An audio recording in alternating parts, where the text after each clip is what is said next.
So hello everyone, welcome to the YouTube channel The Knowledge Point. The Knowledge Point YouTube channel को समस्तों स्वागत। तो previous session रे आमे unit 6 जाय discussion करथिले। तो आज रे सेक्शन रे आमे यूनिट 7 डिस्कशन करिवा जोथिरे टॉपिक अछि कोन physical motor and sensory development कार चाइल्ड रो फिजिकल डेवलपमेंट मोटर डेवलपमेंट एवं सेंसरी डेवलपमेंट। फिजिकल डेवलपमेंट कले तार शारीरिक विकास, मोटर कहले तार चालनागत गतिविधि सहित समन्वयर विकास और सेंसरी इंद्रियगत विकास विषय आज आम डिस्कसन करवा। तो चलतु स्टार्ट करवा आज वीडियोटी। यदि क्वेश्चन नंबर 1 देखुछंती, क्वेश्चन नंबर 1 रे अछि नियोनेट पीरियड काहाकू कुहा जाय। नियोनेट पीरियड काहाकू कुहा जाय। नियोनेट पीरियड माने नवजात शिशु, जो शिशुर जन्म परवर्ती समय नवजात शिशुर जो पीरियड क्या कह जाए। ऑप्शन ए जो देखुछंती जन्मरु प्रथम 7 दिन पर्यंतर समय को नियोनेट पीरियड कह जाए। ऑप्शन बी जन्मरु प्रथम 28 दिन बा 1 मास पर्यंत समय को नियोनेट पीरियड कह जाए। ऑप्शन सी जन्मरु प्रथम 6 मास समय को। ऑप्शन डी कौन जन्मरु प्रथम 1 वर्ष पर्यंतर समय को। आम यदि ऑप्शन गुड़िक देखुछंती ताले जन्मर 7 दिन 28 दिन 6 मास आउ 1 वर्ष। तो राइट आंसर होची ऑप्शन बी जन्मरु प्रथम 28 दिन बा 1 मास पर्यंत समय को नियोनेट पीरियड बोली कह जाय थाए। जिबा नेक्स्ट क्वेश्चन को।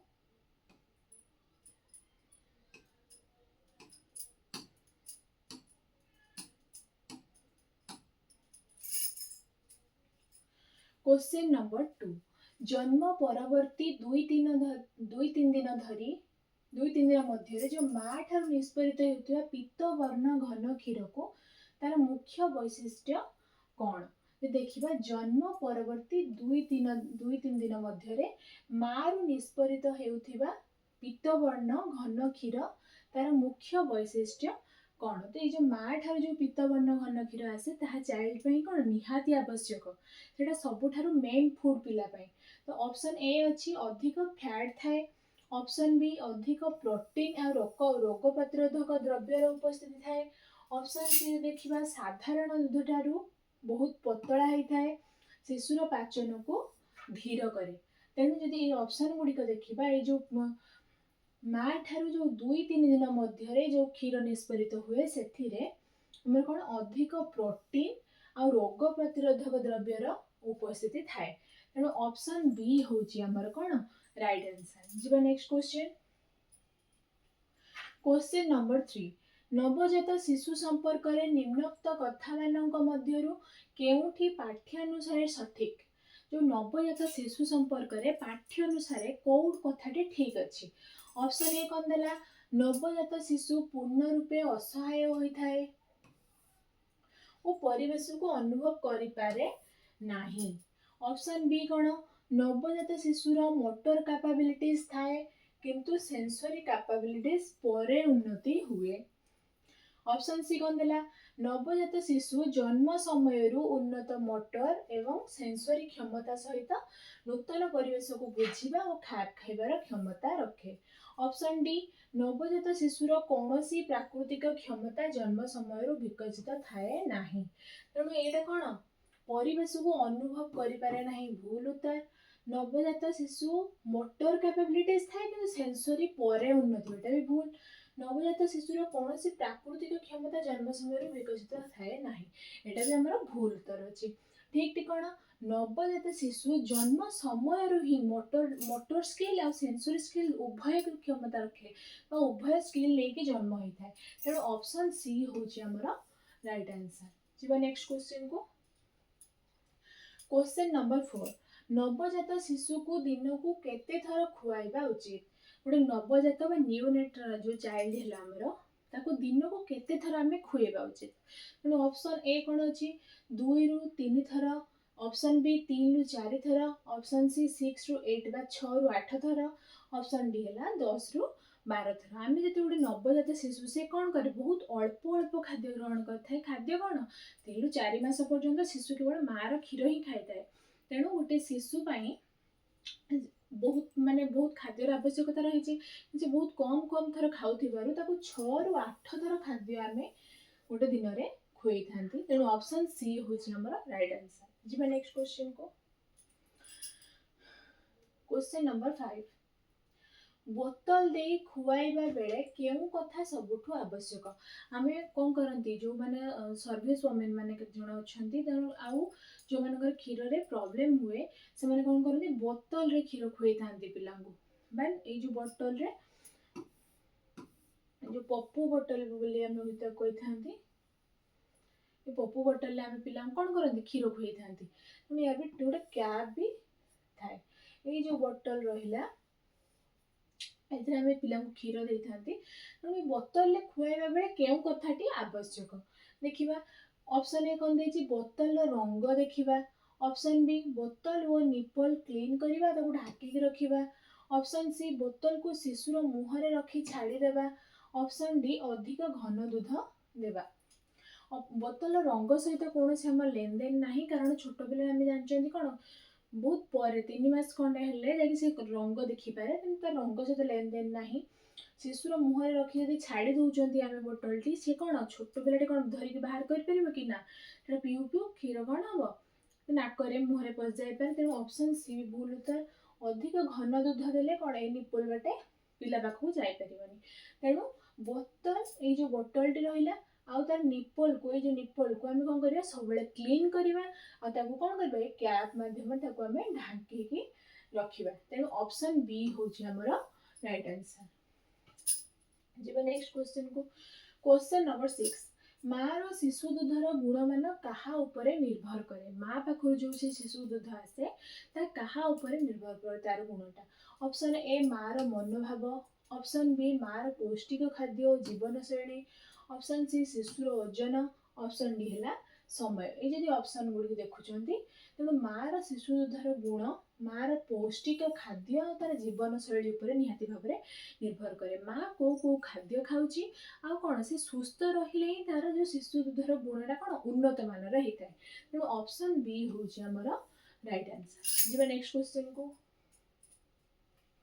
क्वेश्चन नंबर 7 3 मास बयस शिशु कौन करें 3 मास बयस शिशु कौन करें ऑप्शन ए कौन रंग न देखिपारे माने रंग देखिपारे नाही ऑप्शन बी परिचित और अपरिचित मुह को परस्पर विभेद करें जो फेमिलियर फेस और अनफेमिलियर फेस से क्या निज परिवार रे क्या चिन्ही को माने परिवार बाहर जो माने अजणा एम कौन डिफरेंस विभेद करें चलवा आरंभ करे स्पष्ट भाव में कथा कहे 3 मास तो कभी चलबनी कि कथा कहबनी रंग भी देखिपारे 3 मास बेलू तेणु सी कौन करें परिचित और अपरिचित मुह को परस्पर विभेद करें तेणु ऑप्शन बी हूँ राइट आंसर। जी नेक्स्ट क्वेश्चन क्वेश्चन नंबर 8 नवजात शिशु को दिग और दूरता निर्णय कर क्षमता किछि समय पर कहा द्वारा विकसित हुए गोटे नवजात शिशु है सी कौन है माने नुआ कर जन्म होइछि पिलाटे से दिग और दूरता निर्णय कर क्षमता ता भितर रही माने किछि समय पर ता भितर से क्षमता आसुची कि जहा द्वारा से दिग और दूरता निर्णय करि पारुछि यह कहा द्वारा विकसित होता है ऑप्शन ए कौन शरीर ओजन ऑप्शन बी सेंसरी बा इंद्रियर विकास ऑप्शन सी अधिक खेलना ऑप्शन डी अधिक शोइबा शरीर ओजन अधिक खेलना अधिक शोइबा द्वारा तार से जो दिग और दूरता निर्णय कर क्षमता डेभलप हो न था जो आम रहा सेंसरी बा इंद्रिय विकास जोटा रहा मध्यम से क्षमता पिला पाखक आसता है तेणु ऑप्शन बी हूँ राइट आंसर।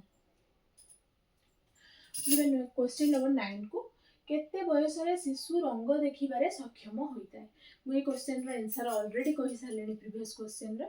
तो केते बयस शिशु रंग देखिबारे सक्षम होता है ऑप्शन ए कौन जन्मरू ऑप्शन बी 2 ରୁ 3 मासरे ऑप्शन सी 3 ରୁ 4 मासरे ऑप्शन डी 4 ରୁ 5 मासरे तो देखिबा 2 ରୁ 3 मास मध्यरे कौन हुए गोटे शिशु रंग देखिपारे रंग देखिया पई ताको 2 ରୁ 3 मास समय लागि थाए 2 ରୁ 3 मास परे गोटे शिशु रंग देखिबारे सक्षम होता है ऑप्शन बी होची हमरो राइट आंसर। क्वेश्चन नंबर 10 देखिबा मार मुहर भिन्न भिन्न भावभंगी जेमते कि कौन दुख भय आनंद इत्यादि शिशु केबे चिन्हट करि पारे मा मुहर जो एक्सप्रेशंस गुडा रही थाए से जो इमोशन एक्सप्रेशन जो दुख हैला भय हैला आनंद हैला शिशु केबे ताको चिन्हट करि पारे छोट बड़ तो माने जन्म समय तो जानि परिबनी तेणु केते मास बयस रे शिशु जानि परिबो तेणु ऑप्शन ए हैला 1 मास रे ऑप्शन बी 2 मास रे ऑप्शन सी 5 ରୁ 6 मास रे ऑप्शन डी 9 मास रे जेते बेला 5 ରୁ 6 मास हे जिवो गोटे शिशु को सेते बेले माँ ताबरे रागुची कि खुशी होची कि हसुची कि कांदुची तो मार एक्सप्रेशन देखिके से कोन करिवो जानि परिवो तेणु ऑप्शन सी होची हमर राइट आंसर 5 ରୁ 6 मास बयस रे माँ मुहर भिन्न भिन्न भावभंगी को शिशु चिन्हट करि पारे। क्वेश्चन नंबर 11 जिबा 6 मास बयस रे शिशु केउ ध्वनि संबंधी कार्य करि पारे 6 मास बयस रे शिशु केउ ध्वनि संबंधी कार्य करि पारे ऑप्शन ए कथा कहिबा ऑप्शन बी ध्वनि रो दिग सठिक भाव में चिन्हट करिबा ऑप्शन सी संगीत गाइबा ऑप्शन डी समस्त ध्वनि को अणदेखा करिबा तेणु जदि गोटे पिलाटे कथा तो केबे कहि पारिबनी 6 मास बयस रे आ संगीत तो कथा कहि पारिबनी माने गीत तो गाइ पारिबनी समस्त ध्वनि को अणदेखा अनुदेखा अछि करेक्शन करिवे अणदेखा ध्वनि को तो अणदेखा भी करिबनी कारण ताको तार कान जदि ठीक अछि तार जो सेंसरी पार्ट ईयर पार्ट जो ठीक अछि ध्वनि को अणदेखा भी करिबनी कि ध्वनि रो दिग सठिक भाबे से चिन्हट करि पारिबो पिलाटे सोइछि को दिगरु तार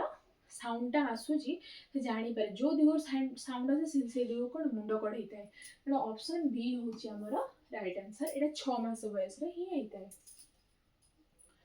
क्वेश्चन नंबर 12 देखिबा शिशु जन्म समय रो ओजन रो तुलना रे प्रथम वर्ष शेष रे साधारणतः केते गुण होइताय शिशु जन्म समय जदि हम नॉर्मल चाइल्ड देखिबा ताहले केते हेताय नॉर्मल चाइल्ड रो ओजन 2.8 केजी हेताय हैला 2.5 किलो अधिक 2.8 केजी प्राय हेताय जन्म समय से जन्म समय रो ओजन तुलना रे गोटे वर्ष परे तार ओजन केते गुण वृद्धि पाइथाय ऑप्शन ए कोन 2 गुण ऑप्शन बी 1.5 गुण ऑप्शन सी 3 गुण ऑप्शन डी 4 गुण जब देखिबा ताले गोटे प्रथम वर्ष शेष रे प्राय पिलार कोन 3 गुण वृद्धि हेताय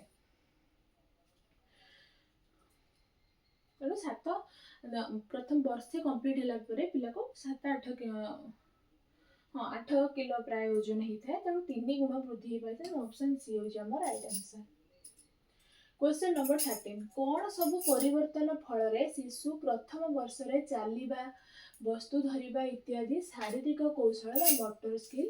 शिखे केउ परिवर्तन ता भितर आसे जहा द्वारा शिशु प्रथम वर्ष रे कोन चालिबा वस्तु को धरिबा इत्यादि शारीरिक कौशल मोटर स्किल सब शिखि पारे ऑप्शन ए कोन केवल ओजन बढ़िबा ऑप्शन बी केवल लंब बढ़िबा ऑप्शन सी हाड़ कठिन हेबा पेशी बढ़िबा स्नायु तंत्र रो विकास हेबा ऑप्शन डी मुंडर आकार कमिबा मुंडर आकार तो बढ़े कमिबनी तेणु केवल ओजन बढ़िबा केवल लंब बढ़िबा मुंडर आकार कमिबा द्वारा हेइ न थाए हाड़ जो रहिला हमर जो बोन्स थाए से कौन हुए शक्त हुए धीरे धीरे आ मांसपेशी जो थाए से बढ़े आ स्नायु तंत्र रो विकास हुए जहा द्वारा कि पिलार मोटर स्किल डेवलप होता है ऑप्शन सी होची हमर राइट आंसर। जिबा question number 14 fine motor skill रे केउ मांसपेशी व्यवहृत होता है मु थारे कहितली प्रीवियस क्लास रे तो मोटर स्किल रे गोटे थाए हमर कोन ग्रॉस मोटर स्किल आ गोटे फाइन मोटर स्किल ए gross motor fine motor gross motor रे कोन सब बड़ बड़ मांसपेशी जेति कि हमर गला सेटा ग्रॉस मोटर स्किल लेता फाइन मोटर स्किल कोन सूक्ष्म मांसपेशी विकास देखिबा पादर मांसपेशी पिठीर मांसपेशी कांधर मांसपेशी सब ग्रॉस मोटर स्किल ही जिबे यदि हाथ गोड़ आंगुठीर छोट छोट मांसपेशी देखिबा से गुडी हमर फाइन मोटर स्किल रे ही जिबे हम पचाचे फाइन मोटर स्किल रे केउ मांसपेशी व्यवहृत होइथाय तले हाथ गोड़ आंगुठीर छोट मांसपेशी गुडी को हमर फाइन मोटर स्किल रे व्यवहृत होइथाय तेन ऑप्शन सी होची हमर right answer. Question number 15 swiping काहाकू कुहाଯାଏ स्वाइपिंग काहाकू कुहाଯାए ऑप्शन ए कौन आंगुठी सहित सठिक भाବରେ ଧରିବା ऑप्शन बी पादरे डेइबा ऑप्शन सी हाथ घुंचाई वस्तु को छुईबा किंतु धरि परिबा नहीं ऑप्शन डी चालिबार चेष्टा जे स्वाइपिंग कहउछन्ती ए टर्म रो माने होउची ଯେତେବେଳେ ଆମେ ଗୋଟେ ଛୋଟ ପିଲାଟେ ଗୋଟେ ବସ୍ତୁକୁ ଧରିବା ପାଇଁ ଯାଉଛି ହାତ ମାନେ ହାତ ଘୁଞ୍ଚାଇ କ'ଣ ଏଠି ଗୋଟେ ପେନ୍ ଅଛି ପିଲାର ହାତ ଏଠି ଅଛି ତ ଖେଳିଲା ବେଳେ ହାତରେ ଛୁଇଁ ପାରୁଛି କିନ୍ତୁ ତାକୁ ଧରିବାର କ୍ଷମତା ତା ଭିତରେ ଆସିନାହିଁ କେବଳ ତାକୁ କ'ଣ କରିବ ଛୁଇଁ ପାରୁଛି ତାକୁ କ'ଣ କୁହାଯିବ ସ୍ୱାଇପିଂ ବୋଲି କହିବା ତେଣୁ ଅପସନ୍ ସି ହେଉଛି ଆମର ରାଇଟ୍ ଆନ୍ସର। क्वेश्चन नंबर 16 केउ बयसरे शिशु को सप्लीमेंटारी फीडिंग आरंभ करा उचित सप्लीमेंटारी फीडिंग माने पिला जन्म हैला परे कोन खाउता है केवल मां क्षीर ही खाउता है तो केउ बयस आसिले से सप्लीमेंटारी फीडिंग में आउ किछि अलगा खाद्य खाई पारे ऑप्शन ए कोन 2 मास ऑप्शन बी 4 मास ऑप्शन सी 9 मास ऑप्शन डी 12 मास 2 मास तो केबे भी होबनी कारण 2 मास से मां क्षीर ही खाइबो ऑप्शन बी 4 मास ऑप्शन सी 9 मास बेलू अलरेडी खाई सारी थाए तो 12 मंथ निहाती भाव ताठू अधिक रहिबो तेणु ऑप्शन बी 4 मास होउची हमर राइट आंसर 4 मास बयस रे गोटे शिशु को हमें सप्लीमेंटारी फूड दे परिबा शिशु को सप्लीमेंटारी फूड देबा समय रे केउ कथा ध्यान रे रखिबा उचित जेतेबेले हमें पिला को सप्लीमेंटारी फूड दउचंती सेतेबेले हमें को कथा को ध्यान रे रखिबा ऑप्शन ए प्रथमे बहुत मात्रा रे खाइबा को देबा ऑप्शन बी जोर करी खुएबा ऑप्शन सी कम मात्रा रे आरंभ करी धीरे धीरे बढ़ाइबा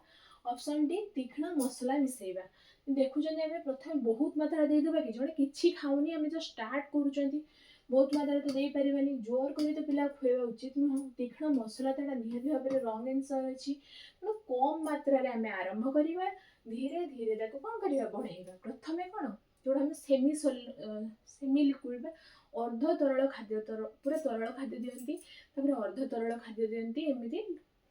माने धीरे धीरे आमे बढ़ाई थांती तो कम मात्रा रे आरंभ करी आमे धीरे धीरे बढ़ाइबा ऑप्शन सी होची हमर राइट आंसर। क्वेश्चन नंबर 18 कोन अछि शिशु को इम्यूनाइजेशन काहे की आवश्यक शिशु को इम्यूनाइजेशन काहे की आवश्यक ऑप्शन ए कौन शिशु को शोइबारे सहायता करने पाई ऑप्शन बी कौन देला विभिन्न संक्रामक रोग सुरक्षा पाई ऑप्शन सी दांत गजिबा बेले जंत्रणा कमेबा पाई ऑप्शन डी शरीर रंग उन्नत करने पाई शोइबारे सहायता पाई तो इम्यूनाइजेशन दरकार ही नहीं दांत गजिबा बेले जंत्रणा कमेबा भी आवश्यक नहीं शरीर रंग भी यहाँ द्वारा आम उन्नत करें तेणु विभिन्न संक्रामक रोग ताको सुरक्षा देवाई आमर जो इम्यूनाइजेशन आवश्यक होता है तेणु ऑप्शन बी होची हमर राइट आंसर। क्वेश्चन नंबर 19 जदि हम देखुचंती शिशुकर ग्रोथ मॉनिटरिंग काहाकू कुहा जाय शिशुकर ग्रोथ मॉनिटरिंग काहाकू कुहा जाय ऑप्शन ए कोन देला दिन को केते बेले से हसुची ताहा देखिबा ऑप्शन बी शिशुर वजन और लंब को नियमित भाव में मापिबा ऑप्शन सी शिशु केबे कथा कहबो से तार पूर्वानुमान करिबा ऑप्शन डी शिशु केते खेलना दरकार ताहा गणना करिबा जी ऑप्शन गुडी को देखुचंती ताले हेटी जो ग्रोथ शब्दटी अछि तार वृद्धि विषय रे पचारछि ग्रोथ मॉनिटरिंग कहले शिशुर कोन शिशुर वजन और तार उच्चता लंब जोड़ा उच्चता को हमें नियमित भाव में मापिबा तार केते ग्रोथ होछि हमें सेटू जानि परिबा एहा को कोन कहै ग्रोथ मॉनिटरिंग बोली कहै जाय ऑप्शन बी होछि हमर राइट आंसर। एबे देखिबा हमर क्वेश्चन नंबर 20 क्वेश्चन नंबर 20 रे कोन अछि आज सेशन रे एटा लास्ट क्वेश्चन शिशुर ग्रोथ चार्ट रे अकस्मात ओजन कमिबा काहे के चिंताजनक और शिशुर जो ग्रोथ चार्ट थाए से अकस्मात तार कौन हुए ओजन टा कमी जाए ग्रोथ रेट कौन हुए कमी जाए तार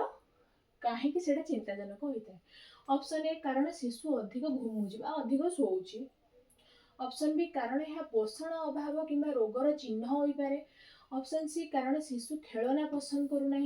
ऑप्शन डी कारण यह सामान्य और सबुबले घटे जदि सबुबले सामान्य और सबुबले घटे ताले चिंताजनक कहीं चिंता करिवार तो कौन आवश्यकता नहीं शिशु खेलना पसंद करूना तार ग्रोथ चार्ट रे खेलना विषय कौन अच्छी शिशु अधिक शोची एटा भी हेनी एटा है कारण ଗ୍ରୋଥ୍ ରେଟ୍ର ଅକସ୍ମାତ ଓଜନ କମିବାଟା ଚିନ୍ତାଜନକ କାହିଁକି ନା ଏହା ପୋଷଣ ଅଭାବ କିମ୍ବା ରୋଗର ଚିହ୍ନ ହୋଇଥାଏ। ଅପସନ୍ ବି ହେଉଛି ଆମର ରାଇଟ୍ ଆନ୍ସର୍। ତ ସମସ୍ତଙ୍କୁ ଧନ୍ୟବାଦ। ଆଜିର ଏ 20ଟି କ୍ୱେଶ୍ଚନ୍ ସହିତ ଆଜିର ସେସନ୍ଟି ସରିଛି। ତ ଏହି ସେସନ୍ଟି ଯଦି ଆପଣମାନଙ୍କୁ ଭଲ ଲାଗିଥାଏ ତାହେଲେ ନିହାତି ଭାବରେ ଚ୍ୟାନେଲକୁ ଲାଇକ୍ କରନ୍ତୁ, ଭିଡ଼ିଓକୁ ସେୟାର କରନ୍ତୁ ଆଉ ସବସ୍କ୍ରାଇବ୍ ବି କରନ୍ତୁ। ତ ଆଜି ଏଇଥି ସହିତ ମୁଁ ରହୁଛି। ଜୟ ଜଗନ୍ନାଥ।